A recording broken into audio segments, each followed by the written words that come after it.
बिस्मिल्लाहिर्रहमानिर्रहीम। अस्सलाम वालेकुम डियर स्टूडेंट्स। ऑर्गेनिक नोमेनक्लेचर के टॉपिक को आगे बढ़ाते हुए हमारे पास बेटे आज कंपाउंड है अमाइंस। अमाइंस के लिए हमने जनरल फार्मूला डिसाइड किया है और ये जनरल फार्मूला बहुत ही सिंपल है। जैसे आपने अल्काइल हैलाइड या अल्कोहल के लिए पढ़ा तो वैसे ही यहाँ पे भी होगा CnH2n+1, लेकिन अब हमारे पास जो फंक्शनल ग्रुप होगा वो NH2 फंक्शनल ग्रुप होगा। इसी तरह अगर हम जनरल नेम की बात करें तो बेटा जनरल नेम में भी हमारे पास ज़्यादातर नाम बहुत आसान बनते हैं।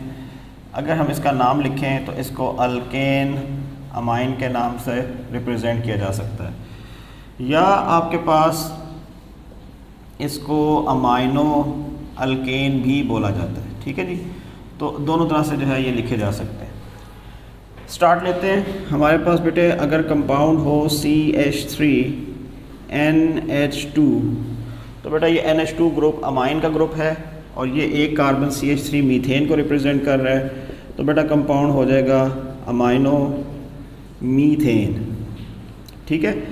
इसी तरह आपके पास कॉमन नेम अगर लिखा जाए तो कॉमन नेमिंग में इसका नाम हो सकता है मिथाइल अमाइन।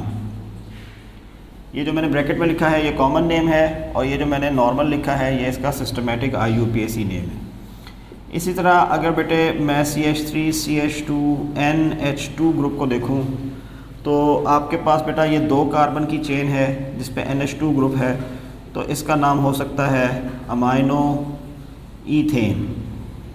और अमाइनो ईथेन का कॉमन नेम भी लिखा जा सकता है, इसको हम कह सकते हैं ये है आपके पास इथाइल अमाइन। लाइकवाइज अगर कार्बन चेन एक्सटेंड हो जाए और 3 कार्बन की चेन आपके पास आ जाए, लाइक मैं कहता हूँ कि ये है जी CH3 CH2 CH2 NH2, तो बेटा ये फर्स्ट कार्बन है और इस फर्स्ट कार्बन के ऊपर NH2 ग्रुप मौजूद है। अब की बार कार्बन चेन बड़ी है तो लिहाजा NH2 ग्रुप की पोजीशन मेंशन करना ज़रूरी है। तो आपके पास ये हो जाएगा 1 अमाइनो और साथ में क्या आ जाएगा प्रोपेन। अगर इसका मैं कॉमन नेम लिखूं तो बेटा ये बन जाएगा आपके पास प्रोपाइल अमाइन। ठीक है जी। इसी का एक और आइसोमर ड्रॉ किया जा सकता है और उस आइसोमर में हमारे पास अमाइनो ग्रुप की जो पोजीशन है वो फर्स्ट की बजाय सेकंड कार्बन यानी सेंटर में आ सकती है। तो अगर सेंटर में आपके पास NH2 ग्रुप आ जाए तो बेटा ये हो जाएगा 2 अमाइनो और साथ में क्या हो जाएगा प्रोपेन। तो ये 2 अमाइनो प्रोपेन कंपाउंड होगा आपके पास। इसी का कॉमन नेम अगर देखें तो ये हो जाएगा आइसोप्रोपाइल अमाइन। ठीक है, ये आइसोप्रोपाइल अमाइन भी हो सकता है। तो इसी तरह से आपके पास बाकी के नेम भी जो है वो कंटिन्यू होते हैं। अगर डबल बॉन्ड आ जाए ट्रिपल बॉन्ड आ जाए तो उसके हिसाब से भी नेम का क्राइटेरिया वही है जो आपने इससे पहले डिस्कस किया हुआ है। एक और छोटा सा कंपाउंड हम देख लेते हैं साथ में और वो है ईथर। बेटा ईथर आम तौर पर जो है वो किसी भी स्पेसिफिक जनरल फार्मूला से रिप्रेजेंटेड नहीं होते हैं, लेकिन अगर ईथर का जनरल फार्मूला लिखा जाए तो इस फार्मूला को हम लिखते हैं ROR प्राइम। ROR प्राइम का मतलब ये है कि ये वाला ग्रुप भी आपके पास कोई अल्काइल ग्रुप होगा और ये वाला ग्रुप भी, ये दोनों में अल्काइल ग्रुप होंगे और अल्काइल ग्रुप ऑक्सीजन के साथ बॉन्डेड होंगे। ऑक्सीजन का ब्रिज यहाँ पे मौजूद होगा, तो ये ROR प्राइम है। R प्राइम का मतलब ये है कि ये दोनों अल्काइल ग्रुप सेम भी हो सकते हैं, ये डिफरेंट भी हो सकते हैं। इसी का अगर बेटा हम कोई जनरल नेम डिसाइड करें तो जनरल नेम के अंदर आपके पास क्राइटेरिया कुछ यूँ होगा कि आप एक अल्काइल ग्रुप को ऑक्सीजन के साथ जोड़ के कर देंगे अल्क ऑक्सी और बाकी का नाम आप कर देंगे इसके साथ अल्केन। चलें हम ट्राई करते हैं इसको क्या होगा।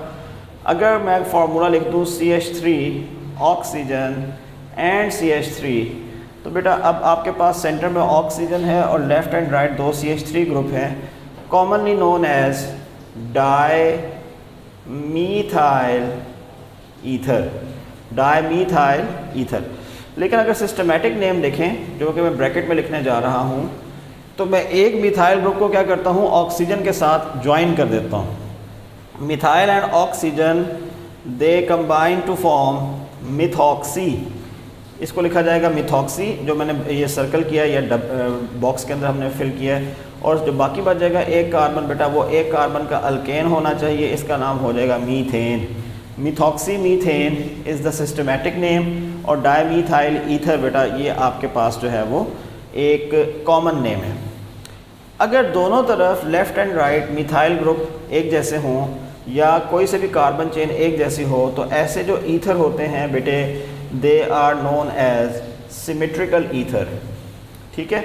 लेकिन एक साइड पे अगर CH3 CH2 ग्रुप लगा हो और दूसरी साइड पे सिर्फ CH3 ग्रुप लगा हो, तो ऑक्सीजन एक तरफ 2 कार्बन से और एक तरफ 1 कार्बन से बॉन्ड बना रही है, तो बेटा ऐसे जो ईथर होते हैं they are usually known as asymmetrical ethers. अब की बार नाम क्या होगा, एक तरफ इथाइल ग्रुप है, एक तरफ मिथाइल, अल्फ़ाबेटिकली चलेंगे, नाम हो जाएगा इसका इथाइल मीथाइल ईथर। लेकिन अगर मैं सिस्टमेटिक नेमिंग में बात करूं तो बेटा सिस्टमेटिक नेमिंग में क्या होगा कि ये मीथाइल ग्रुप ऑक्सीजन के साथ कंबाइन हो जाएगा, it will be called as methoxy group, तो इसका नाम बन जाएगा बेटा आपके पास मिथॉक्सी, और 2 कार्बन की लॉन्गेस्ट चेन होगी तो इसका नाम हो जाएगा ईथेन। तो अगेन बेटा जो मैंने ब्रैकेट में लिखा है, ये ब्रैकेट में लिखा हुआ नाम आपके पास जो है मिथॉक्सी ईथेन सिस्टमेटिक नेम है। तो इस तरतीब से आप बाकी के नाम भी जो है वो बेटा प्रेजेंट कर सकते हैं। लेट्स से कि चले मैं थोड़े से 1-2 स्ट्रक्चर यहाँ पे ड्रॉ कर देता हूँ। 1-2 स्ट्रक्चर जो है मैं यहाँ पे ड्रॉ कर देता हूँ और इनको फोकस करते हैं कि क्या ये नाम जो है वो यहाँ पे फिजिबल हैं। अगर आप लोगों को इजीली विजिबल है, यहाँ पे नज़र आ रहा है, तो मैं यहाँ ड्रॉ करता हूँ। लेट्स से कि ये कंपाउंड का फार्मूला होगा CH3 CH2 oxygen CH2 CH3। तो ये बन जाएगा आपके पास बेटे 2 left and right ethyl group हैं, तो this one is known as diethyl ether, या इसका नाम हो जाएगा सिस्टमेटिकली, इसको हम लिखेंगे ये इथॉक्सी ईथेन का फॉर्मूला है। चलिए यहाँ पे मैं इसको सर्कल कर देता हूँ, ठीक है।